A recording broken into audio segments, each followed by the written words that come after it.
जी जनाब, अस्सलाम वालेकुम। उम्मीद है कि आप लोग खैरियत से होंगे। एक दफ़ा फिर मैं नबील तिरमिज़ी, सादिक महमूद मलिक साहब हाजिर खिदमत हैं और एक नए टॉपिक के साथ और एक नए मेहमान के साथ। और आज जनाब हमारे साथ हैं डॉक्टर जावेद अकबर, कराची से साइकेट्रिस्ट हैं। और आज हम बात करेंगे कुछ यासियत पसंदी की, कुछ थोड़े से दूसरे किस्म के मेंटल डिसऑर्डर की वजह से जो सोशल मीडिया के ऊपर हमारा जो बिहेवियर होता है उसके ऊपर थोड़ी सी हम बात करेंगे। मीडिया हमारे साथ क्या सलूक कर रहा है और क्या करता आ रहा है, ये आज का हमारा मौजू है। तो मलिक साहब, क्या हाल वाला है? आप ही से बात स्टार्ट करते हैं। क्या हाल वाला है? अल्हम्दुलिल्लाह अल्हम्दुलिल्लाह। मेरे देखने वालों को अस्सलाम वालेकुम। और डॉक्टर साहब, क्या हाल है आपके? ठीक हैं? अल्हम्दुलिल्लाह नबील साहब, अल्हम्दुलिल्लाह, बहुत-बहुत शुक्रिया। और मलिक साहब, अस्सलाम वालेकुम। वालेकुम अस्सलाम रहमतुल्लाहि व बरकातहू। अच्छा जनाब, मलिक साहब, मैं आपसे जो है स्टार्ट करता हूँ कि इंसान के अंदर ये जो यासियत पसंदी होती है, जो पेसिमिज्म होता है, इसकी एक टाइप होती है जिसे रोजी रेट्रोस्पेक्टिव कहते हैं कि माजी के अंदर जो है ना, हर चीज आप माजी का एक हवाला देते हैं कि भाई माजी में ये चीज बहुत ज्यादा खूबसूरत थी। ठीक है, चाहे उसके साथ जो है बहुत ही जलालत हुई हो, लेकिन वो अपने आज को हमेशा जो है वो थोड़ा सा डिग्रेड करता है और माजी को जो है बहुत अच्छा समझता है। ये आपका क्या ख्याल है बहसियत दर्शनास के और बहसियत काउंसलर के, कि ये बाय बर्थ जो है वो ये चीज होती है, या ये वक्त के साथ साथ सरकमस्टांसिस की वजह से लोग उसको अडॉप्ट कर लेते हैं इस आदत को? ये क्या है ये? बिस्मिल्लाहिर्रहमानिर्रहीम। हर आदमी अपनी फितरत इंफरादी हवालों से लेकर पैदा होता है। 4 तरह के लोग हैं, आबी, खाकी, आतशी और बादी तबीयत के। अब आते हैं आपके सवाल की तरफ। जब लफ्ज़ यासियत पसंदी की बात करते हैं तो माजी में रहने वाले लोगों का लम्हा मौजूद तबाह हो जाता है, और जिस शख्स का लम्हा मौजूद तबाह हो जाए उसका मुस्तकबिल कभी नहीं होता। ओके। माजी से सीखने वाले लोग अपने लम्हा मौजूद के वो लोग होते हैं जो एक रास्ते पर, एक डगर पे चल रहे होते हैं और उनका मुंह मंजिल की तरफ होता है, और जिसका मुंह मंजिल की तरफ हो वो कभी भटकते नहीं है। अगली बात, यासियत पसंदी की डॉक्टर साहब बताएंगे बेशुमार स्टेजेस हैं। माई ओपिनियन के दुनिया में कोई शख्स पागल नहीं जिसके कपड़े फटे हैं, हाथ में उसके ईंट है, लोगों को मार रहा है, गालियां दे रहा है, हम उसे मजजूब कहते हैं, पागल नहीं। हर वो शख्स होशो हवास की दुनिया में भी पागल है जो एक काम एक ही तरह से सरंजाम देने के बाद उसके नताइज मुख्तलिफ चाहे। मिसाल के तौर पर ये चाय है, इसको 1000 मरतबा आप चूल्हे पे पानी, दूध और पत्ती मिक्स करके रखेंगे तो ये चाय बनेगी।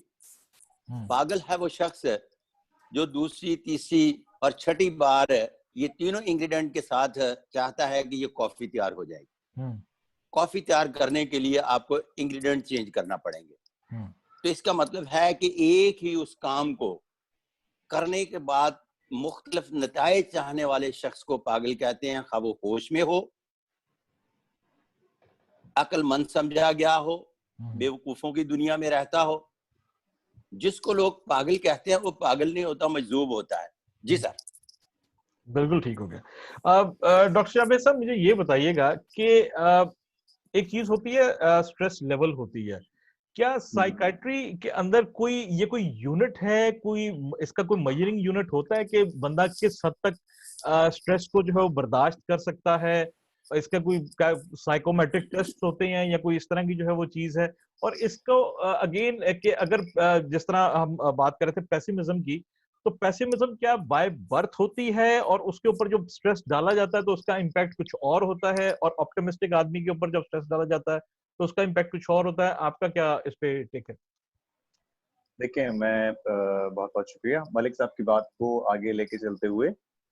देखिए, बात इस तरीके से, आपके पहले दूसरे वाले सवाल का जवाब पहले बता देता हूँ, जो पेसिमिज्म वाला।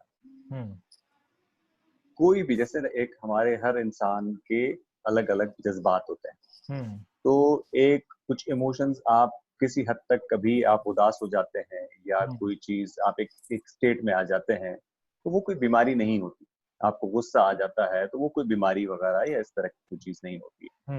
लेकिन वही चीज अगर मुस्तकिल बरकरार रहे तो फिर जरूर आप कह सकते हैं, और उसके साथ साथ बहुत सारे और मामला भी होना शुरू हो जाए तो आप कह सकते हैं कि शायद अब वो बीमारी की शक्ल अख्तियार कर चुका है। इसी तरीके से जैसे कि जो कुछ लोग, जैसे बाय बर्थ कोई भी इस तरीके से नहीं कहता कि ये बाय बर्थ डिप्रेस है, ऑल्दो ये जरूर कहा गया है कि बच्चा जो है वो रोता हुआ पैदा होता है जब दुनिया में आता है, तो क्या उस वक्त से ही ये डिप्रेशन वाले मामला जो है वो शुरू होते हैं क्या? लेकिन उसको भी इस तरीके से उसका मुआवजा किया गया है कि वो जिस स्ट्रेस से इस दुनिया में आता है, उस स्ट्रेस की वजह से उसको उस वक्त की रोने वाली कैफियत और सारी चीजें होती है, और रोना ना आए तो वो प्रॉब्लमेटिक मामला हो जाते हैं और सांस के और जहनी जो है उसके मसाइल होना शुरू हो जाते हैं। तो ऐसा नहीं है कि ये बाय बर्थ ही इंसान डिप्रेस है और उसी कैफियत में रहता है, ऐसा कुछ नहीं है। अच्छा डॉक्टर साहब, कदा कलामी की माफी, डिप्रेसिव आदमी और पेसिमिस्टिक आदमी ये सेम चीज ही है? देखें, पेसिमिज्म जो है, अगर मैं ये कहूँ कि इंसान को अपने मुस्तकबिल के बारे में हर चीज से मायूसी वाले ही ख्याल आते हैं कि मुझे आगे कुछ भी अच्छा नजर नहीं आ रहा, तो अगर तो ये इस तरह की कैफियत रहती है तो डिप्रेशन को उसके साथ साथ दूसरे अलामात और भी आती। डिप्रेशन में आपको इस तरीके की ऐसी चीजें भी होती हैं कि आपको बेजारी हो रही होती है, लेकिन उसके साथ साथ नकाहत बहुत ज्यादा होना शुरू हो जाती है, या आपको जो है वो कोई भी चीज का किसी में दिलचस्पी वगैरह भी कुछ भी नहीं रह रही होती, तो उसको फिर आप डिप्रेशन वाली कैफियत कहना शुरू कर देते हैं। और जो स्ट्रेस होता है, वो स्ट्रेस यह है कि हर इंसान से कुछ डिमांड्स होती जो उसको पूरी करनी होती। वो डिमांड्स जो है, अगर कुछ डिमांड्स एक इंसान के ऊपर एक सर्टेन टाइम के दौरान या तो डिमांड्स बहुत ज्यादा बढ़ जाएं कि उसकी जो इस्तात, उसकी जो सलाहियत है उससे बहुत ज्यादा बढ़ जाए, तो वो कहते हैं कि वो स्ट्रेस में आ गया है और वो स्ट्रेस बीमारी की शक्ल इख्तियार कर गया है। वरना स्ट्रेस में आना तो एक स्ट्रेस होना एक सेहतमंद जो है वो निशानी होती है। कल जो बात आप लोग कर रहे थे ना कि कहाँ नॉर्मल और कहाँ एबनॉर्मल होना शुरू हो जाता है, तो वो ये स्ट्रेस भी उसी चीज में होता है कि एक सर्टेन लिमिट तक जब होता है आपकी कारकर्दगी बढ़ती है अगर आप जब भी उस स्ट्रेस में होते हैं। लेकिन जब अगर उस इंसान के अंदर उतनी सख्त नहीं होती है, उस या प्रेशर बहुत ज्यादा बढ़ा होता है, डिमांड बहुत ज्यादा बढ़ी हुई होती है, तो फिर वो स्ट्रेस परेशानी की शक्ल अख्तियार करता है और बीमारी की शक्ल अख्तियार करता है। लेकिन डॉक्टर साहब, इसको कैलकुलेट करने का इसका कोई तरीका है साइकाइट्री के अंदर? बहुत सारे स्केल्स हैं, साइंटिफिक स्केल्स हैं जो कि स्ट्रेस के स्केल्स बहुत सारे हुए हैं, और जिससे वो मेजर करते हैं कि एक सर्टेन टाइम में एक इंसान कितने स्ट्रेस में है। उसकी वजूहात तो फिर डिफरेंट उसकी एनालिसिस होती है, उससे पता चलती है। लेकिन इवन इस हद तक के भी एक पैमाना बिल्कुल बनाया हुआ है कि एक सर्टेन लेवल के स्ट्रेस अगर किसी इंसान को 6 महीने के अंदर अंदर आ जाते हैं तो उसको होम एंड राही का स्केल एक है, लाइफ इवेंट्स का एक स्केल है। उस स्केल को उसमें उन्होंने ये बताया है कि अगर एक सर्टेन अमाउंट के स्ट्रेस किसी की जिंदगी में 6 महीने के अंदर अंदर आ जाते हैं तो उसको कोई ना कोई जिस्मानी या जहनी बीमारी होने के खदशात बढ़ जाते हैं। तो इस तरीके से वो मेजर भी किया जाता है स्ट्रेस कितना हो रहा है। बिल्कुल सही, बिल्कुल सही।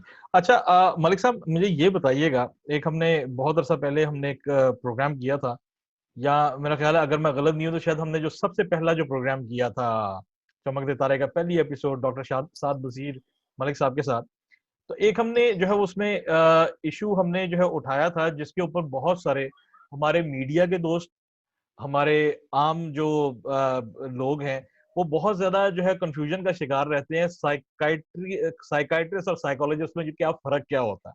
ठीक है, ये तो चलें जो है वो एक चीज है, वो ये लोग गूगल भी कर सकते हैं। ठीक है, मैं ये आपसे जानना चाहता हूँ कि पामिस्ट्री के अंदर दस्तशनासी में, चूंकि इसका जो है वो जो जो अलामात होते हैं साइकोलॉजिकल बीमारियों के या साइकेट्रिक बीमारियों के, ये इसके हाथों के ऊपर जो है वो और इनकी स्किन के ऊपर जो है वो असर अंदाज होते हैं। आप कैसे जो है वो इसको डिफाइन करेंगे कि हाथ पे क्या ऐसी अलामत होती है कि आप ये कह सकते हैं कि इस बंदे को साइकेट्रिक प्रॉब्लम है या इस बंदे को साइकोलॉजिकल प्रॉब्लम? हाथ बुनियादी तौर पर साइकोपामिस्ट्री के हवाले से इतनी सी हासिल तशखीस करता है, कमाल कर देता है। मैं अक्सर अपने कॉलम्स में लिखता हूँ, कहता हूँ और आपके प्रोग्रामों में बोलता रहा कि अच्छा साइकोपामिस्ट तशखीस कर सकता है, इलाज नहीं। जिसकी वजह से आज तक मेरी डॉक्टर साद बशीर मलिक साहब से दोस्ती है कि मैं जब किसी भी शख्स को हाथों से जजमेंट पास कर लेता हूँ कि इसका एक्चुअल प्रॉब्लम क्या है, इसको एंजाइटी है, डिप्रेशन है, ये बंदा फियर ऑफ अननोन में है, ये बंदा आगे चलकर थोड़े से एग्रोफोबिया में चला गया है, आगे चलकर वो फोबिया जिसका ताल्लुक बुनियादी तौर पर सिंगल फोबिया से है, आगे चलकर वो मतलब इस तरफ ना चले जाए जिसका ताल्लुक पैनिक अटैक से है, आगे चलकर इस तरफ ना चला जाए जिसे हम खुदा न खास्ता शिज़ोफ्रेनिया कहते हैं, उसके बाद मैडनेस आती है। तो ये सारी चीजें हाथ से बासानी ट्रेस आउट कर ली जाती हैं। अच्छा, बिल्कुल। लेकिन ट्रेस आउट करने के बाद अगर कोई भी दुनिया में साइकोपामिस्ट कहता है कि मैं इसका इलाज भी करूंगा, तो उससे बड़ा झूठा कोई नहीं, इसलिए कि उसके पास किसी भी किस्म की कोई इलाज की डिग्री नहीं है। बिल्कुल ठीक है, बिल्कुल ठीक है। नंबर 2, हाथ देखने के बाद साइकोपामिस्ट्री के हवाले से 2 सेक्टर में चले जाते हैं। अगर वो शख्स फियर अननोन की पहली स्टेज पे है, आई मीन के पहले टेंशन आती है, फिर उसके बाद एंजाइटी में जाता है, एंजाइटी के बाद वो फियर ऑफ अननोन में चला जाता है। जब वो फियर ऑफ अननोन में जाता है तो फियर ऑफ अननोन से पहले हम साइकोलॉजिस्ट के पास भेजते हैं। अगर वो फियर ऑफ अननोन में जाने के बाद एग्रोफोबिया या फोबिया की किसी भी किस्म में दाखिल हो चुका है, तो फिर हम साइकियाट्रिस्ट के पास भेजते हैं। अच्छा साइकियाट्रिस्ट जो है वो साइकोलॉजिस्ट की भी मदद ले रहा होता है और साथ उसको एक्सरसाइज भी करवाता है। ओके। टच ना सिर्फ इतनी मदद करता है, हेल्पफुल सिर्फ इतना साबित होता है कि अपने माहिर नफ्सियात का वहसियत मशीर उसको गाइड करता है, नटे के एक्सपर्ट वहसियत मशीर उसको एडवाइस करता है कि मेरे अपने ख्याल के मुताबिक इसको ये प्रॉब्लम है और इन प्रॉब्लम्स को कौन कौन से साल्ट सूट करते हैं। अगर इनको बहुत ज्यादा एक्सपेरिमेंट की बजाय कि कौन कितनी और कैसी मिकदार में, तो सिर्फ इनकी मिकदार का ही तयन कर लिया जाएगा तो कम से कम टाइम में रिकवर हो जाएगा। इससे ज्यादा तशखीस ना हाथों से हो सकती है और न ही अभी तक कोई मार्ज वजूद में आई है। जिस वक्त आएगी तो फिर मैं अगले किसी शो में बयान करूंगा। वल्लाह बिस्वाब। गुड हो गया। अच्छा डॉक्टर साहब, एक थोड़ा सा मैं आगे चल के एक सवाल करना चाह रहा था, लेकिन हमारे साथ एक हमारी जो है वो एक फॉलोअर हैं हफ्जा जुल्फिकार, उन्होंने सवाल कर दिया, तो मैंने कहा चले उसी को बीच में जो है वो लिंक अप कर देते हैं कि ये जो ADHD जो है वो ये क्या मिथ है, क्या ये बाकायदा कोई बीमारी है? और अगर हम देखते हैं कि चूंकि अब सोशल डिस्टेंसिंग का एक जो है वो एक इस वक्त एनवायरनमेंट चल रहा है, तो जो इसके जो पेशेंट्स हैं इनको जो है वो इनके ऊपर क्या असरअंदाज हो रहा है कि एक जगह पे उनको कन्फाइन रहना पड़ रहा है, क्या जो है वो इसके ऊपर आप क्या कहते हैं? देखें, बिल्कुल ADHD जो है या attention deficit hyper activity disorder जो होता है जी। तो वो उम्मूमन जो तशखीस होता है वो बच्चों में तशखीस होता है, लेकिन कुछ लोगों में वो फिर बड़े होने तक भी रहता है वो वाली कैफियत। उसकी अद्वियात हैं, वो एक बीमारी है और उसका फिर इलाज मौजूद है। अब ऑब्वियसली इसके 2 पहलू हैं इस बीमारी के। एक तो अटेंशन डेफिसिट, मतलब ध्यान एक जगह मरकूज नहीं होता, और दूसरा हाइपर एक्टिव के वो बेचैनी होती है कि एक जगह बैठा भी नहीं जा रहा होता है। कुछ बच्चों में दोनों चीजें एक साथ मौजूद होती हैं और कुछ बच्चों में जो है वो सिर्फ एक, दोनों में से कोई एक चीज हो सकती है। अच्छा, ये तो पैदाइशी होती है या वक्त के साथ साथ जो है वो सर्कमस्टांसेस की वजह से जो है ये बनती है? नहीं, सर्कमस्टांसेस से इसका कोई ऐसा एविडेंस नहीं है हाँ हाँ कि वो सर्कमस्टांसेस की वजह से हो, उसको हाँ ये अभी एग्जैक्ट कॉज नहीं पता, हाँ। लेकिन सर्कमस्टांसेस या एनवायरनमेंट सिर्फ और सिर्फ उसका एक रोल नहीं, एनवायरनमेंट की वजह से अगर हो, ऐसा नहीं है। अच्छा, इसी के ऊपर डॉक्टर साहब मैं एक और जो है वो चीज एक जिस तरह कहते हैं ना, एक बेचैन रूह होती है, ठीक है। हम्म, और अब आगे आगे चल के एक और जो है वो हम देख रहे हैं कि बच्चों के अंदर जो एजुकेशनिस्ट हैं वो बिट साइज लर्निंग के ऊपर बहुत ज्यादा आ रहे हैं, कि एक बहुत मुश्किल जो है वो सब्जेक्ट है उसको बहुत आसान इंफोग्राफिक्स के थ्रू जो है वो उसको कर देते हैं, समराइज कर देते हैं ताकि बच्चों को जो है बता सकें। एडल्ट्स के अंदर भी हम लोग देखते हैं कि अटेंशन स्पैन का बहुत ज्यादा जो है वो मसला है, सामने बड़ी चीज नजर नहीं आ रही, ठीक है। ये भी क्या इसी चीज को जो है वो ये मैटर करती है कि एक टाइम पे वो मल्टीटास्किंग कर रहे होते हैं, साथ में फेसबुक भी देख रहे हैं, साथ में लैपटॉप भी देख रहे हैं, साथ में टीवी भी चल रहा है, साथ में इधर उधर बातें भी कर रहे हैं, और एक और भी व्हाट्सएप खोल के बैठे हैं, एक और मोबाइल फोन। ये भी क्या इसी की एक्सटेंशन है या क्या है ये? देखिए, बिल्कुल ये आपने बहुत अहम चीज पर निशानदेही की है। हम्म जरूर ये जो चीजें आजकल स्टडीज इसमें काफी सारी आ रही हैं कि जो अटेंशन स्पैन पहले जितना हुआ करता था हम्म उससे कम होता चला गया है काफी हम्म हद तक। हम्म हम्म और उसके लिए डिफरेंट डिफरेंट हाइपोथेसिस लोगों की अलग अलग हैं, हम्म और उसमें मल्टीटास्किंग वाली, या उसमें इंस्टेंट ग्रेटिफिकेशन वाली, या उसमें जो है मीडिया का रोल भी, मुख्तलिफ वजूहात उसमें जो है वो डिफरेंट डिफरेंट रीजन बताते हैं, डाइट का रोल भी इवन उसका भी कह रहे हैं।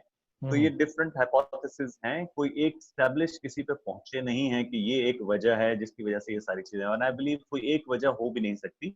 हम्म माहौल के अंदर जिस तरह की तब्दीलियां हुई हैं हमारे इर्द गिर्द, हम्म फिर वो चाहे revolution of I would say internet और उसकी वजह से हो, या और बहुत सारी चीजें जो माहौल के अंदर हुई हैं उसकी वजह से हो, ये अटेंशन स्पैन कम हुआ है। अब ऑब्वियसली जब अटेंशन स्पैन कम हुआ है तो उसके साथ साथ जो जरूरियात हैं, हम्म वो जैसे स्पेशलाइज्ड टीचर्स हैं, वो उनकी जरूरत पेश आई कि ऑब्वियसली आपने से एक चीज सिखानी तो है, तब हम्म एक तवज्जो मरकूज आप नहीं कर सकते सिवाय एक गैजेट के अलावा बाकी किसी चीज पे भी आप थोड़ी देर बैठते हैं तो आपको बात ओवरवेलमिंग लगना शुरू हो जाती है और आप छोड़ के भाग जाते हैं। हम्म यही सारी चीज ओवरवेलमिंग, या एक और बीमारी में भी बच्चों में पाई जाती है जिसमें ऑटिज्म स्पेक्ट्रम डिसऑर्डर जो एक बीमारी होती है, जी। उसमें भी सेंसरी, वो भी एक स्टेब्लिश बीमारी है, उसमें भी एक सेंसरी ओवरवेलमिंग सिचुएशन पैदा हो जाती है। ज्यादा देर तक अगर आप उसको बैठ के बात करना शुरू कर देंगे तो वो बेचैन होना शुरू हो जाएंगे, उनसे वो बात आपकी बर्दाश्त नहीं हो पाएगी। शोर अगर होगा, कुछ कुछ बच्चों को शोर बहुत बुरा लगने शुरू हो जाता है, जिसके लिए वो हेडफोन्स और वो उसके पैर वगैरह वो पहना हम्म। देते हैं। तो अच्छा, ये सारी चीजें भी होती है बिल्कुल। तो ये लेकिन इज इट डिफरेंट क्यूरेबल? बहुत सारी नहीं, दोनों अनफॉर्चुनेटली, अगर ये मैं कहूँ एडीएचडी या एएसडी ऑटिज्म स्पेक्ट्रम डिसऑर्डर, दोनों का अब तक फिलहाल कोई ऐसा कंप्लीट क्योर नहीं, लेकिन आप मैनेजेबल है। लाइफस्टाइल, एक सर्टेन लाइफस्टाइल तो अडेप्ट कर सकते हैं उसको एक बेहतरीन सिटीजन बनाने के लिए और एक रिस्पॉन्सिबल इंडिविजुअल बनाने के एडी लिए। अगर अगर इन दोनों बीमारियों में उसके साथ साथ अगर जहनी पसमानदगी भी शामिल है ओह, हाँ, तो ओके बहुत मुश्किल हो जाता है। ओके। लेकिन आमतौर पे एडीएचडी के साथ इतनी जहनी पसमानदगी की शरह ज्यादा नहीं है, तो एडीएचडी के लोग अगर होते हैं वो यूजफुल सिटीजन बन जाते हैं। हाँ हाँ लेकिन मसला यही होता है कि उसके लिए स्पेशलाइज्ड ट्रीटमेंट की जरूरत होती है। यूजुअली हमारे पास उतनी अगर मैं ये कहूँ, ये मैं इसलिए कह रहा हूँ क्योंकि बड़े शहरों की हद तक तो जरूर होगी, हम्म और है भी, लाहौर में जैसे है या कराची में है तो इस्लामाबाद में है, तो बड़े शहरों, लेकिन बड़े शहर पूरे मुल्क की अक्कासी नहीं करते, तो हम्म ये मैं नहीं कह सकता। तो इसलिए उतनी अवेलेबल नहीं है जितनी के होनी चाहिए, उतना हम्म हमारे पास इतने रिसोर्सेज इतने अवेलेबल नहीं है जितने होने चाहिए। बिल्कुल सही। अच्छा मलिक साहब, आप चूंकि कॉलम निगार भी हैं और साथ में आप टीवी पे एंकरिंग के तौर पे भी आप जो है वो प्राइज जो है वो आप देते रहे हैं। मुझे ये बताएं कि जब आप, और मीडिया आपके सामने जो है वो पला बड़ा भी है, ठीक है, उस दौर के अंदर आपने जो है वो टीवी को ज्वाइन किया था जब टीवी पे बहुत कम जो है वो पाकिस्तान में प्राइवेट चैनल्स थे। मुझे ये बताइएगा कि जब आप एक एडल्ट, एक आम जो है वो आदमी 20 साल की, 30 साल की, 40 साल की रेंज का जो आदमी है, वो एक चैनल के ऊपर एक खबर देखता है और उसके बाद वही खबर वो दूसरे चैनल पे एक डिफरेंट नजरिए से देखता है और फिर वो तीसरे चैनल के ऊपर एक टोटल, जाहिर है एडिटोरियल जो है वो पॉलिसीज हर एक की डिफरेंट होती हैं। ये जो है वो मीडिया क्या कर रहा होता है बेसिकली, इंसान ये पीछे जो है ये पूरी क्या एक कैंपेन चलती है कि जनाब आपने लोगों को उलझा के रखना है कि आपने मुख्तलिफ पर्सपेक्टिव्स देखने हैं? क्योंकि वो जिस तरह कहते हैं ना कि अगर आप दुनिया में किसी को भी कन्विंस करना जो है ना बहुत आसान हो जाता है अगर आप किसी को कंफ्यूज कर दें। तो क्या ये मीडिया मिल अपना सारों को मिल के जो है वो ये हमें कुछ हमारे साथ कुछ कर रहे हैं या ये इंडिविजुअल लेवल पे सारा कुछ हो रहा है ये? मलिक साहब का माइक। हाँ सॉरी मलिक साहब, एक मिनट जी। मलिक साहब, इंफॉर्मेशन, डिसइंफॉर्मेशन, जी इंफॉर्मेशन और डिसइंफॉर्मेशन के दरमियान जब तक किसी भी शख्स को समझ नहीं है तो वो कोई भी एनालिसिस पास नहीं कर सकता जिसकी वजह से कंफ्यूज रहता है। और मीडिया चूंकि ये बुनियादी तौर पर है कमर्शियल मीडिया है और हर मीडिया हाउस की एक अपनी पॉलिसी है और उसने खबर को, एक ही खबर को 1000 तरीके से बयान करना होता है। ओके। कबीर मर गया, ब्रेकिंग न्यूज। एक ने कहा कि वो जब मरा तो वो इस सूरत हाल थी, दूसरे ने रिपोर्ट किया कि जब मरा तो उस वक्त सिचुएशन ये थी, तीसरे ने जब कहा मरा तो उस वक्त सिचुएशन ये थी। अब जो सुनने वाला है वो जज बन के बैठा है जब, तो वो कंफ्यूज हो जाता है कि जो इतने तरीके कार बता रहे हैं कि इतने तरीकों से मरा तो इसका मतलब है वो इस तरह से नहीं मरा होगा जिस तरह से ये मुख्तलिफ तरीकों से बता रहे हैं। बिल्कुल सही। उसने कभी ये सोचा ही नहीं कि जिसने 20 फुट से देखा उसने उस तरह से बयान किया, जिसने 30 फुट से देखा उसने उस तरह से बयान किया, जिसने 10 फुट से देखा उसने उस तरह से बयान किया। तो उनके बयान करने की वजह मुख्तलिफ थी, बंदा मर गया। ब्रेकिंग न्यूज ये है कि बंदा मर गया। बिल्कुल सही। आगे चलते हैं। किसी भी शख्स को डिसीजन लेने से पहले ये इंफॉर्मेशन के नतीजे में ले रहा है या डिसइंफॉर्मेशन के नतीजे में ले रहा है, दुनिया में सबसे पहले जब ये इंफॉर्मेशन का निजाम आया तो उसमें जो सॉलिड तरीन था वो ब्रिटिश इंफॉर्मेशन टेक्नोलॉजी थी, जिसमें लफ्ज आता है BBC। उसमें एक प्रोग्राम चला करता था तमाम मुल्कों के लिए आधे आधे घंटे का सैरबीन। तो जब 1971 में आए ना ये सारे मामला गड़बड़ के, तो वो खबर जो देते थे इस तरह से देते थे कि कल फसादात फूटने के इम्कानात हैं।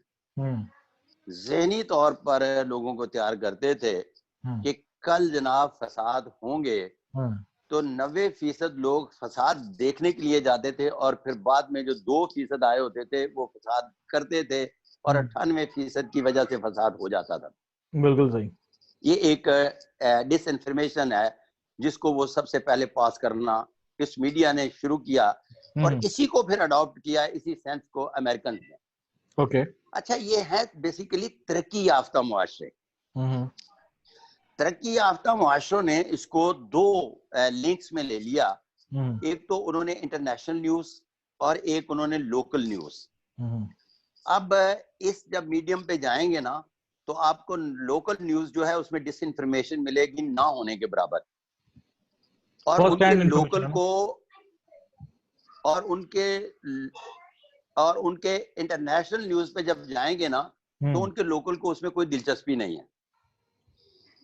उनके जहन में ये बात बाकायदगी से बिठा दी गई है कि अगर अंडा 1 पैनी महंगा होगा तो उसकी पहले इतला होगी। अगर दुकानदार के पास जाए और इतला ना हो तो दुकानदार 1 पैनी अंडा महंगा दे तो वो खरीदने से इनकार कर देते हैं, इसलिए कि उन्हें इन्फॉर्मेशन ही नहीं है।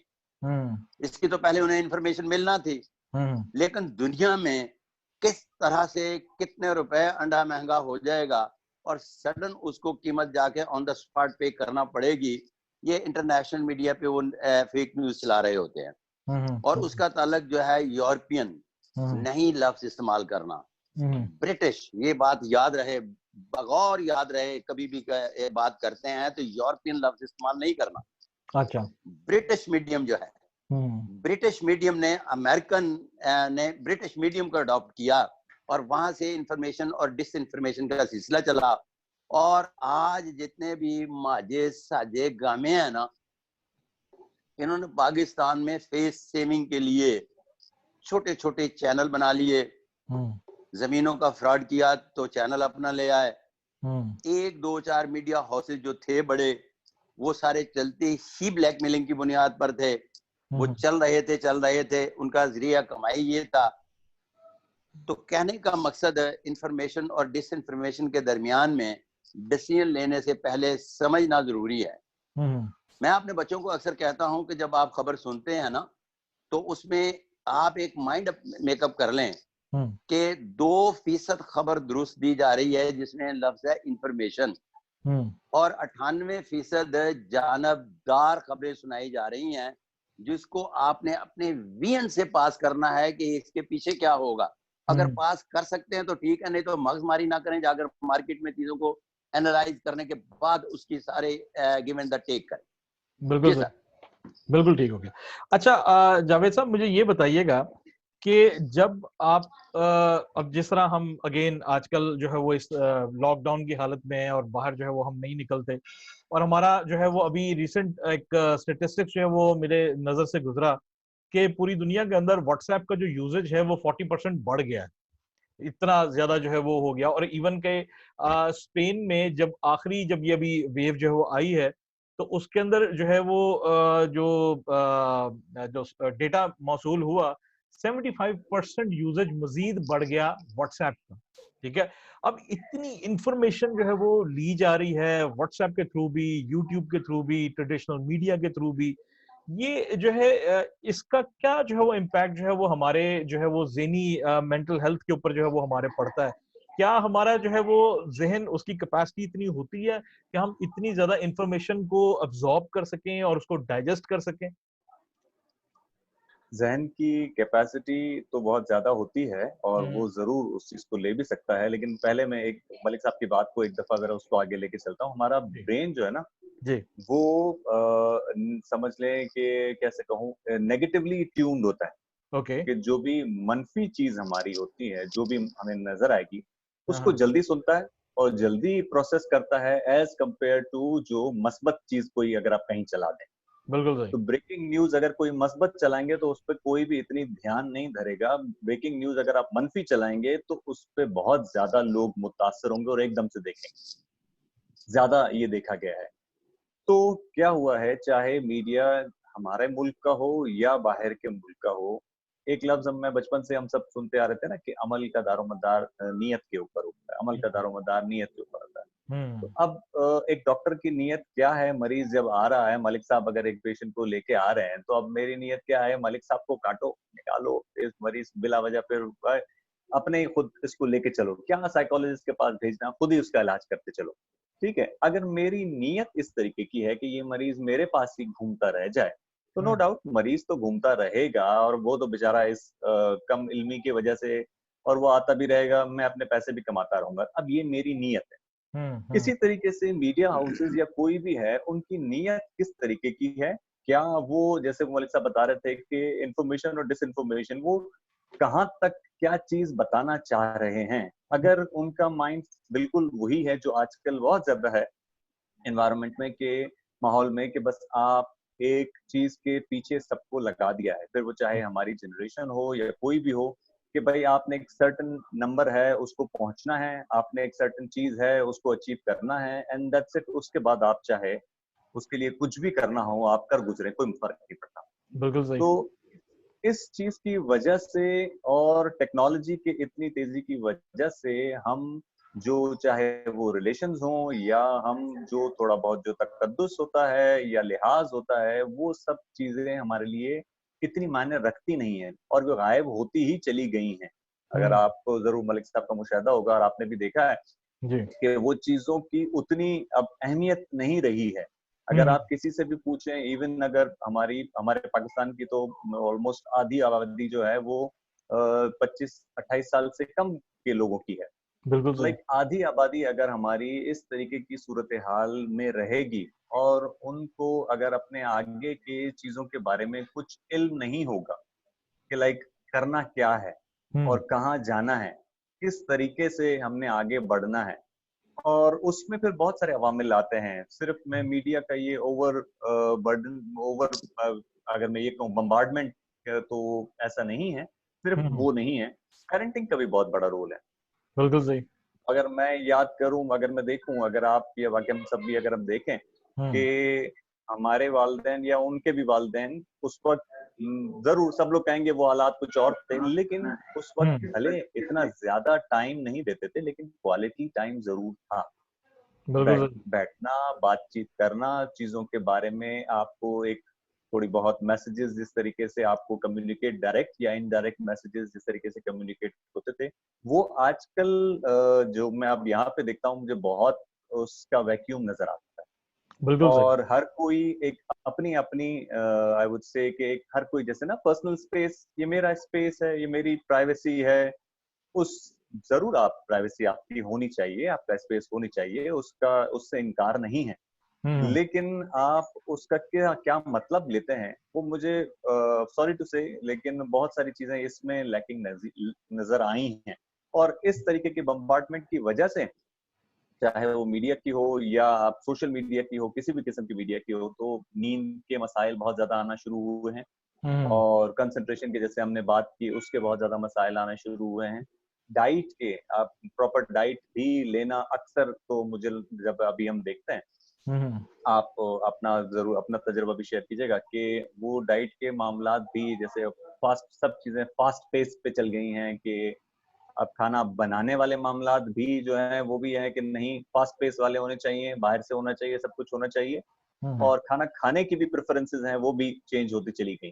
फिजिकल एक्टिविटी अब शायद सिर्फ मेरे ख्याल में नाम के हद तक ही रह गई है। फिर हम रैशनलाइज तो हम चाहे किसी भी तरीके से कर सकते हैं कि जो है वो टाइम नहीं है मेरे पास, या ऑफिस के टाइमिंग इस तरीके के हैं, बहुत मुश्किल होता है और मैं कर नहीं सकता, वो डिफरेंट चीजें हैं। तो ये चीजों ने, फैमिली टाइम उतना नहीं रहा है, ये सारी चीजों का मुश्तरका असर पड़ता है इंसान के जहन पे, और जिसकी वजह से मसाइल अब मैं आपको सिर्फ एक मिसाल दे दूं।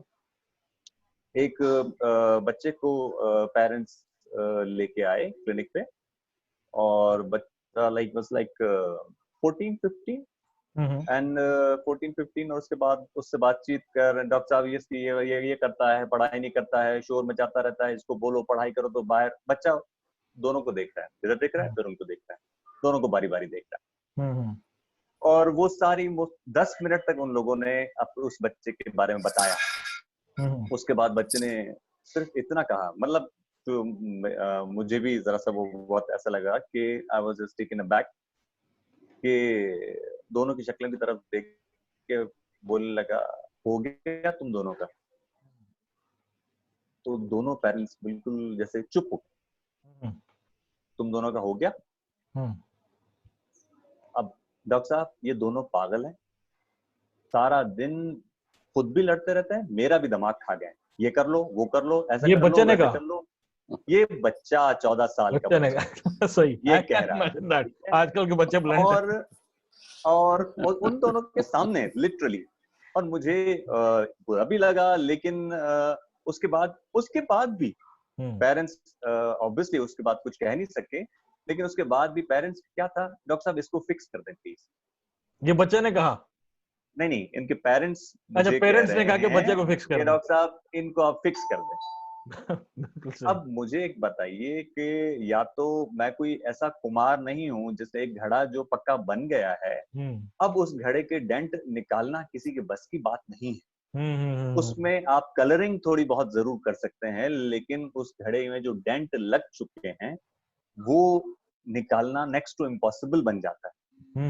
बिल्कुल तो सही। इस चीज का ख्याल जो है वो बहुत ज्यादा, बहुत छोटी छोटी सी चीजें हैं, लेकिन ये हमारे उस जो रोजमर्रा के मामलात हैं उसमें से निकलती चली गई हैं, और मजीद भी निकलती चली जा रही हैं।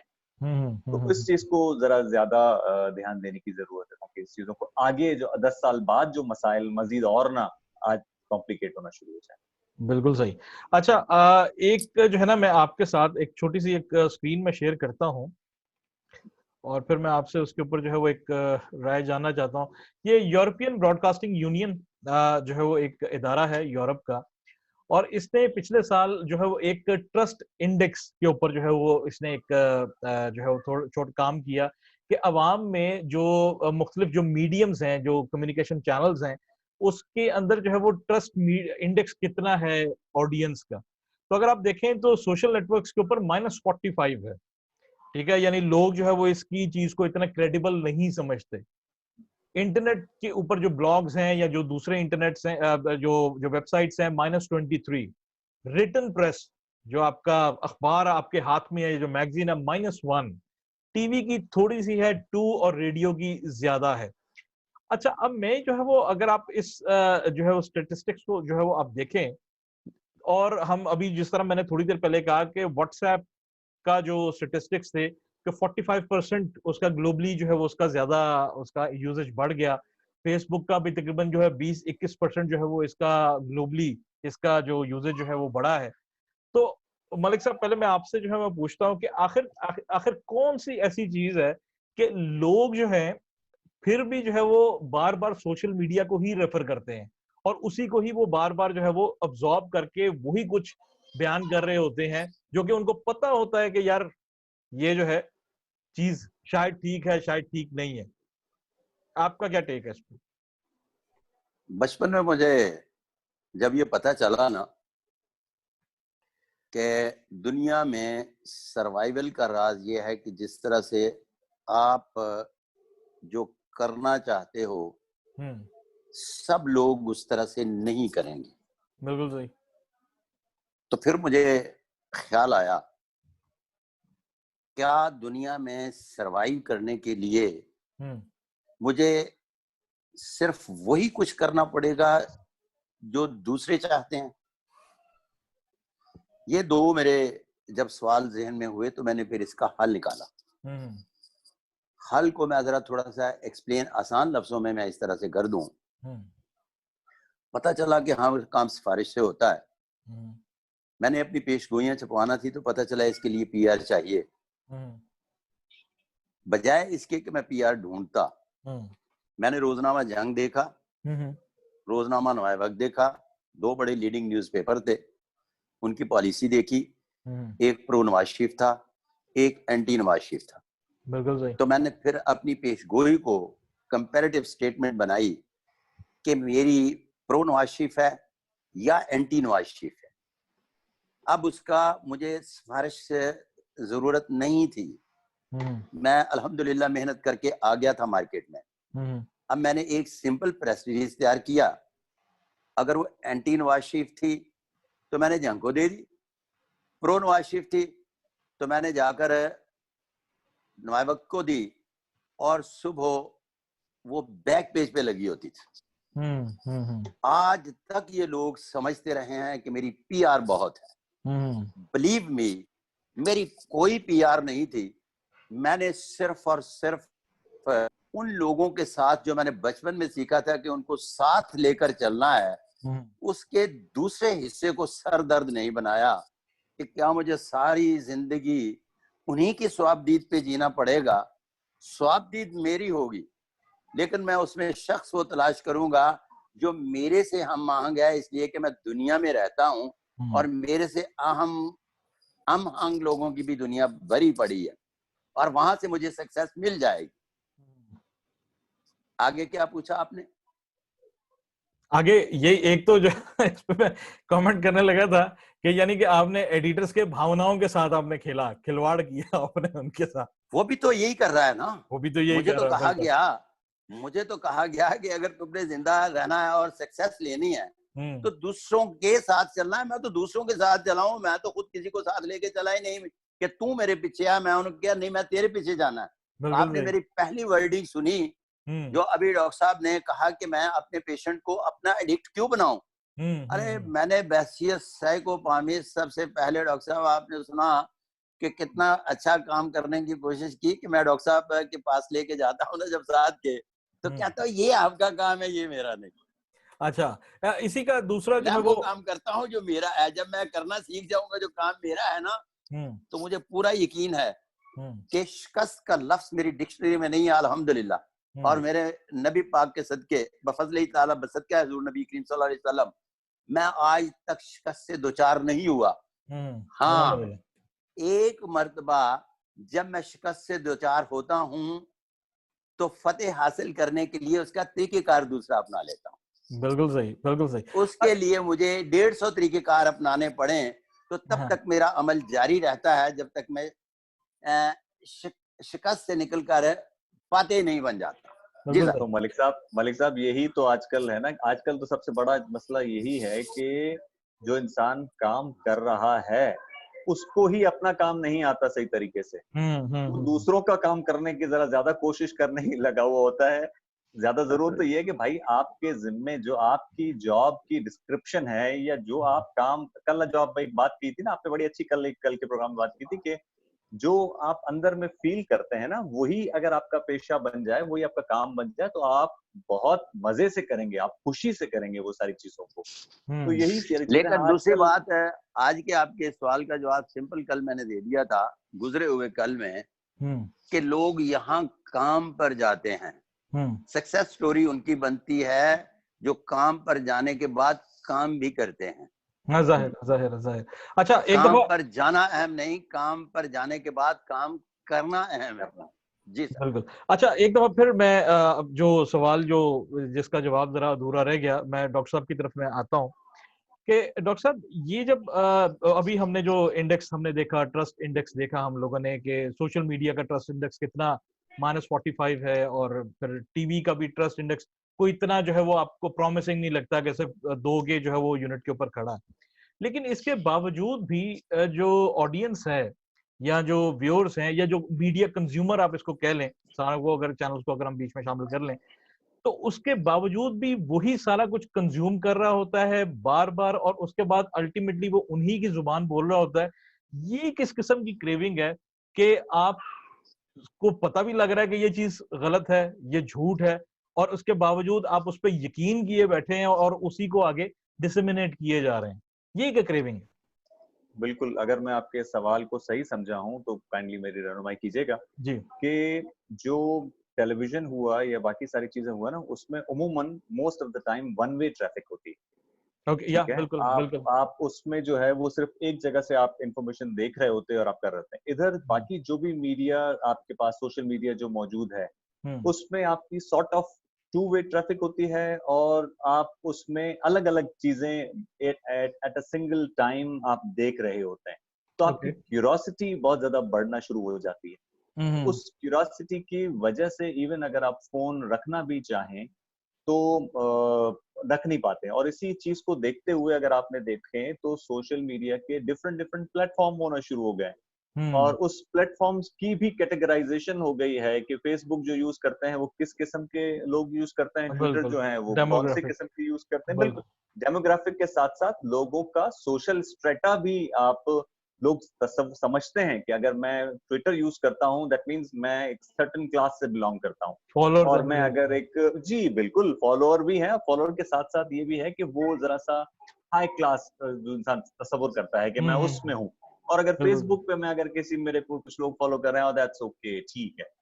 तो ये क्रेविंग आपको मजीद मजबूर करती है कि आप डिफरेंट डिफरेंट, चाहे वो इंस्टाग्राम हो या फेस टाइम हो या कुछ भी हो, डिफरेंट डिफरेंट चीजों पे आप अपने अकाउंट बनाएं और वहां लोग आपको देखें। अभी आगे मुझे लगता है कि ये भी सारी बीमारियां में आएंगे कि आप कितने, आप लाइक्स के लिए कितना इंतजार करते हैं ये कि तो इसके तो बकायदा इतने डिसऑर्डर सारे हो गया इतने। है, बिल्कुल। हाँ, बिल्कुल बिल्कुल वो है, लेकिन अब वो एस्टेब्लिश्ड इस DSM पर 11 में आएगा जो इस पर लग एक रहा है। बात करूं, एक बात। तो जी ये जी। सारी चीजें जो हैं वो हैं। अब दूसरी वाली आपकी जो बात थी कि मैं हम उसमें जो रोक नहीं पाते हैं, इवन हमें पता भी है कि ये गलत इंफॉर्मेशन है। असल में क्या होता है, मैंने जो अभी फिलहाल जो देखा है वो ये है कि हम बहुत सारी चीजें अपने जहन के हिसाब से सोचते हुए फॉरवर्ड कर देते हैं। जैसे मुझे कोई भी ऐसा पोस्ट ऐसा लगा कि इसमें ये कैसा मजाक है, क्या किया है, तो मैं मजाक के कॉन्टेक्स्ट में मैंने आगे फॉरवर्ड कर दिया। आई डोंट नो, और आपको स्टैट्स के बारे में तो आपको इल्म होगा कि वो विद इन आवर्स मिलियंस में लोगों तक जिस तरीके से वो पहुंच जाता है। ये भी बल्कि फेक न्यूज की एक किस्म है, क्योंकि जब हम बिल्कुल अक्सर लेक्चर देते हैं किसी यूनिवर्सिटी में, तो ये बकायदा ये होता है कि ये भी एक फेक न्यूज की एक किस्म है कि जो प्रोपेगेंडिस्ट जो बनाते हैं, ये जो स्पिन डॉक्टर्स हैं, उसमें ये जो सटायर है कि लोगों को पता होता है कि यार ये एक लतीफा है, इसके अंदर कोई हकीकत नहीं है, लेकिन फिर भी लोग जो है वो कि यार अजरा मजाक ही हमने कर दिया, तो उसका बटरफ्लाई इफेक्ट कहाँ जाता जी। हाँ बिल्कुल, उसका रिपल इफेक्ट होता है, लेकिन उसके सिर्फ मैं एक चीज इसमें ऐड कर दूं कि वो अगर मेरे सिर्फ 10 लोगों तक भी पहुंचा है ना, तो जरूरी नहीं है कि वो 10 के 10 लोग उसको मजाक में लें। उसमें से 2 लोग शायद वाकई ही उसको सीरियस नोट पे समझ लें। या तो वो तो हर एक की अपनी समझ है, हर एक की अपनी कैपेसिटी, हर एक की कैपेसिटी एक जैसी नहीं हो सकती। बिल्कुल सही। इसलिए जो है वो हमें जो भी चीज हम फॉरवर्ड करें, एटलीस्ट हमें ये ध्यान में रखना चाहिए कि वो जो मेरे लिए मायने रखती है, जरूरी नहीं है कि सामने वाला भी उसी नजरिए से उस चीज को देखे। तो जिम्मेदारी बढ़ जाती है, लेकिन हमारे पास जिम्मेदारी वाले मामला जरा वो दूर की बात हो जाती है, वो मुश्किल हो जाती है। बिल्कुल सही जी। मलिक साहब, आप कुछ कहना चाह रहे थे इस चीज पे? मैंने एक अपनी पोस्ट बनाई, बड़ी मेहनत की डॉक्टर साहब, बड़ी मेहनत की। मेहनत करके मेरी ख्वाहिश थी ये इतनी अच्छी पोस्ट बनी है कि जिस तरह से आपने फरमाया कि वो कम से कम 100 लाइक तो मिलने चाहिए, और यकीन करें उसके 10 लाइक भी नहीं थे। मैंने फिर वही पुराना तरीकेकार अपनाया कि मैंने लोगों के साथ चलना। अब मेरा वीडियो 100K भी अगर मैं चाहूं तो चला जाता है, और फेसबुक पे 100K चले जाता है। मैं स्पॉन्सर नहीं करवाता। मुझे ढंग आ गया है कि लोग किस तरह से इसको 100K पे लेके जाते हैं और किस तरह से अपना मैसेज दूसरों तक पहुंचाते हैं। मुझे मीडिया में आने के बाद ये समझ आई कि कोई आपको सुनना नहीं चाहता। आप अपनी कथा सुनाएं, अगर किसी को अच्छी लगी तो वो आपका मैसेंजर बहुत अच्छा साबित होगा। मैंने कभी ये ख्याल ही नहीं अब किया कि मैं जो कह रहा हूं ये सबको अच्छा लगेगा। मैंने तो 1 करोड़ लोगों को पहुंचाने की कोशिश करनी है। उसमें से अगर 100 लोगों को पसंद आ गया तो वो 100 लोग मेरा मैसेज जो है 200 करोड़ तक पहुंचा दे। मैंने तो ये सीखा है। अब अगली दौड़ जो है ना जी सर। जी सॉरी, आपकी बात काट रहा हूँ मैं, बस बिल्कुल वही वाली बात कर रहा हूँ। ये आपकी नीयत है ना, आपकी जिस तरह की आपकी नीयत नहीं है, मैंने नहीं, नीयत नहीं, नीयत तो मेरी मार खा गई थी। नीयत मेरी मार खा गई थी। नीयत के ऊपर हमें मिल रहा था तो हम इस वक्त जो और जगह पे बैठे 10 लाइक नहीं बने थे। मैंने तो लोगों की नीयत को पढ़ा कि लोग किस नीयत के मेरे देखना पसंद करते हैं, मैं फिर उन्हीं जैसा हो गया। लेकिन मलिक साहब, अगर हम इस तरीके से चूंकि आप जैसे बाशऊर आदमी, अगर वो जुतिया ना मारो। मैं आपको बताता हूँ, एक टर्म होती है क्लिक बेट सोशल मीडिया पे ना, कि आप जो है वो एक थंबनेल आप बना देते हैं जनाब के। मिसाल के तौर पे अभी हमने ये डॉक्टर फिरदौस आशिक अवान के हवाले से एक प्रोग्राम किया, तो एक बड़ा एक पॉजिटिव सा हमने जो है वो लिखा जनाब कि जी उनका मुस्तकबिल क्या कहता है। अच्छा, अब अगर यही मैं अगर जो है वो मैं बल्कि लिखने लगा कि जनाब उनको क्यों निकाला गया, अंदर की कहानी। अच्छा, मुझे खुद ही शर्मिंदगी होनी शुरू हो गई यार, ये क्या लिखने लगा। या वो क्या उसने वो कहा कि आप भी जान के हैरान और परेशान हो जाएंगे, ठीक है, तो वो हमें खुद शर्मिंदगी होनी शुरू हुई और नतीजा देखिए बात यह है कि बात यह है कि जब डॉक्टर फिरदौस आशिक अवान को शुरू किया तो मेरी उनसे जब पहली मुलाकात हुई ना, तो बड़ी ही एक खूबसूरत लड़की के साथ तशरीफ लाई थी और किसी के रेफरेंस से आई थी। तो फिर उसके बाद उनसे जो मेरा एक पहला अच्छा ताल्लुक बना वो आज तक भी है। ये मैंने जो जुमला बोला है ना, मैंने 70 चीजें डिलीवर की हैं। 3 लाइन का मैंने जुमला बोला है, समझने वालों के लिए इस 3 लाइनों में 70 चीजें मैंने डिलीवर कर दी हैं। बिल्कुल सही, बिल्कुल सही।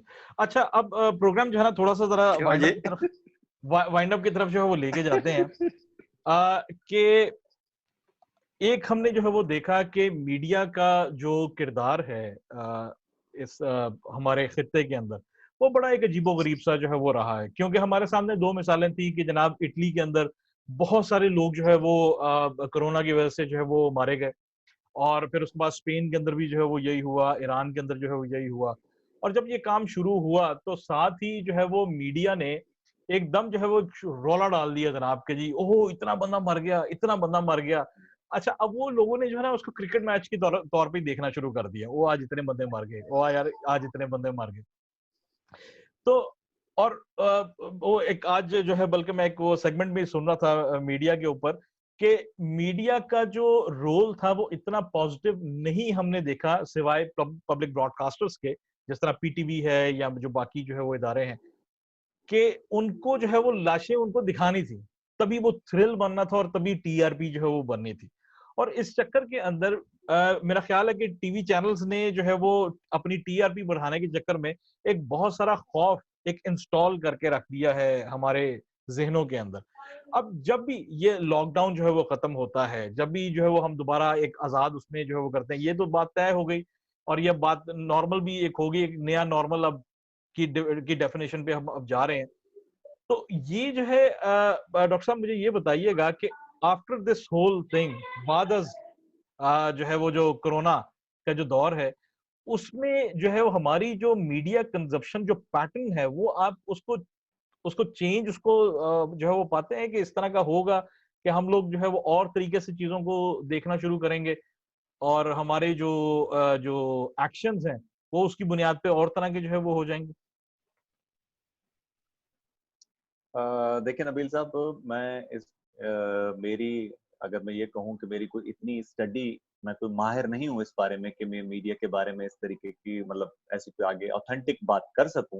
लेकिन इंफॉर्मेशन कम्युनिकेशन जो जी। तजुर्बा या जो अब तक जो एक्सपीरियंस है उस बुनियाद पे मैं सिर्फ ये कह सकूंगा हम्म कि हम इंसान का जो बेसिक इंस्टिंक्ट है ना, बेसिक इंस्टिंक्ट में से सर्वाइवल जो हम्म बुनियादी एक चीज होती है, तो चाहे हम्म कितने भी बड़े डिजास्टर आए हों, हम इससे पहले भी जो भी हम्म डिजास्टर आए, हम्म तो उसमें से निकल जाने की सलाहियत इंसान के दिमाग में अल्लाह ताला ने रखी रेजिलियंस होती है, बिल्कुल है। बिल्कुल बिल्कुल रेजिलियंस है और वो बिल्कुल। सरवाइव कर जाता है। तो जी, होपफुली इंशाल्लाह ताला इससे भी हम सब लोग बहुत अच्छे से सरवाइव कर लेंगे। Number one. बिल्कुल सही, बिल्कुल सही। नंबर टू जो है वो ये है कि ऑब्वियसली हर डिजास्टर के बाद हम्म नई अपॉर्चुनिटीज निकलती हैं। हम्म ठीक है। और ये हमेशा आप अगर पुराने जो भी, अगर चाहे अर्थक्वेक वाला हो या आप जो भी हमने रिसेंटली अभी जो भी हमने देखे हैं जो डिजास्टर, बड़े जो नेचुरल डिजास्टर जो भी हुए हैं, उसमें हम्म आप देखें तो काफी सारी चीजें, काफी अपॉर्चुनिटीज और काफी सारी चीजें वापस से नई बनी हैं। बिल्कुल सही। तो उम्मीद कर सकते हैं कि ये जो अभी जो डिजास्टर है जिसे हम गुजर रहे हैं, उस डिजास्टर में एक तरीके से जो इस डिजास्टर से पहले हम थे, हम्म इससे पहले जो हमें लगता था कि जो मैं हूं बस मैं ही मैं हूं, बाकी तो कोई है ही नहीं, मेरे कोई सामने नहीं टिक सकता।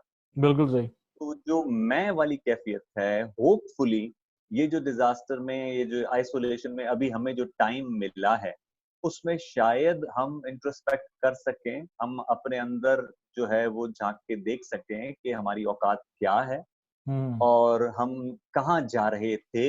हम्म और उसके बाद हम इसका एनालिसिस करने के बाद होपफुली उम्मीद कर सकते हैं कि कल जब इस कैफियत से हम या इस सिचुएशन से बाहर निकलें, तो शायद हम एक डिफरेंट इंसान और एक नई सोच लेके आगे निकलें।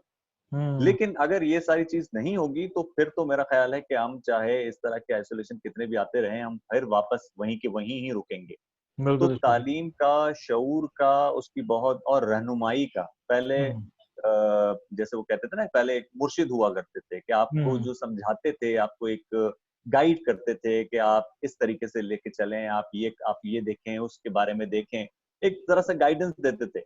आजकल गाइडेंस हमारी जो है वो सिर्फ टीआरपी के ऊपर है कि कितने ज्यादा है वो आपके ऊपर। हम्म हम्म तो अगर हमने सिर्फ एक दौड़, जैसे एक दौड़ में लगे हुए हैं, हम उसी दौड़ में लगे रहे, तो अनफॉर्चुनेट है कि बहुत मुश्किल सूरत हाल है। लेकिन अगर हमने इस दौरान कुछ सीख लिया, हम्म तो मुझे उम्मीद है कि इंशाल्लाह ताला चीजें जरा सा बेहतर होंगी। बिल्कुल सही जी। मलिक साहब क्या कहना चाहेंगे आप इस चीज के ऊपर, उसके बाद फिर मैं।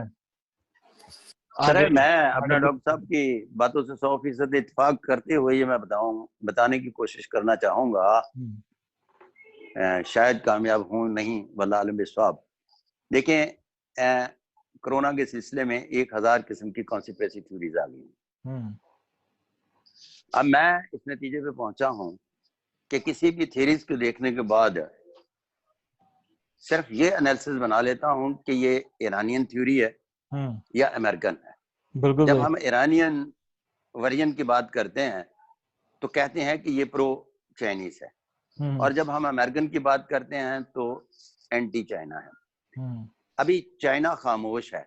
जब चाइना का वर्जन आएगा तो फिर हमें पता चलेगा कि ऊंट किस करवट बैठ रहा है। वल्लाह बिस्वाब। बिल्कुल सही।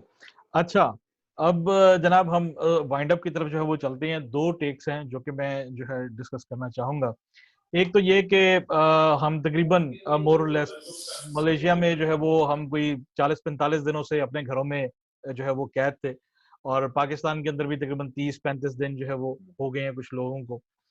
तो ये एक बेहतरीन मौका था कि हम लोग जो है वो अपनी आदत को जो है वो थोड़ा सा देखते, एनालाइज करते कि क्या है क्या नहीं है। अगर आप ये कहते ना जनाब कि मेरे पास बच्चों को देने के लिए टाइम नहीं था, तो ये यकीनन एक ऐसा टाइम था जिस वक्त आप दे सकते थे।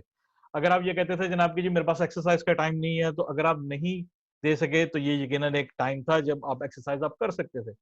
कोई नया स्किल अगर आप सीखना चाहते तो ये एक बेहतरीन टाइम था।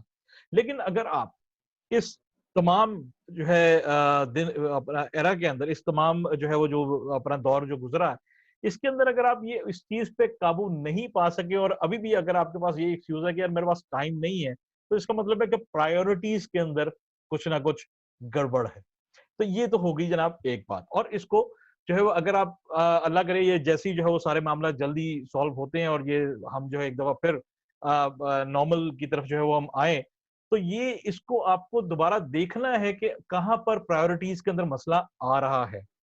दूसरी जो है वो जो चीज है कि वो अक्सर जब से जो है वो ये लॉकडाउन का सिलसिला हुआ, तो मलिक साहब से तकरीबन रोज ही मेरी जो है वो घंटा घंटा बात होती है मुख्तलिफ टॉपिक्स के ऊपर। तो बाद में हमने सोचा कि क्यों ना हम इसको प्रोग्राम की सूरत में हम इसको ले आए।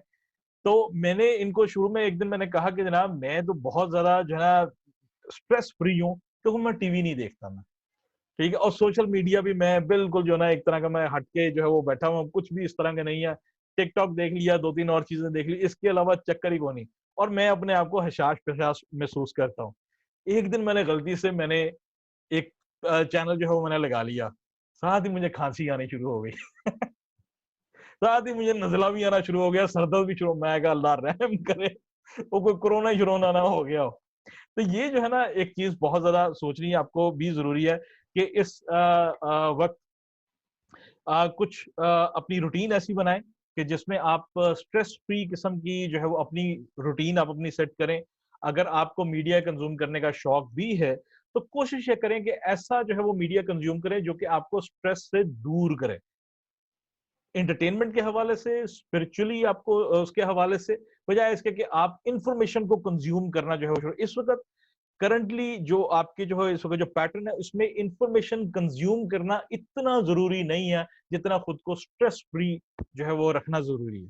तो इसी नोट के साथ जावेद अकबर साहब और सादिक महमूद मलिक साहब, आप दोनों का बहुत बहुत शुक्रिया। और जो लोग जो है वो हमें लाइव जिन्होंने देखा उनका भी बहुत शुक्रिया। जो लोग हमें रिकॉर्डेड में देखेंगे, हमें यकीनन उनके फीडबैक का इंतजार रहेगा। तो इंशाल्लाह होती है फिर मुलाकात। अल्लाह हाफिज।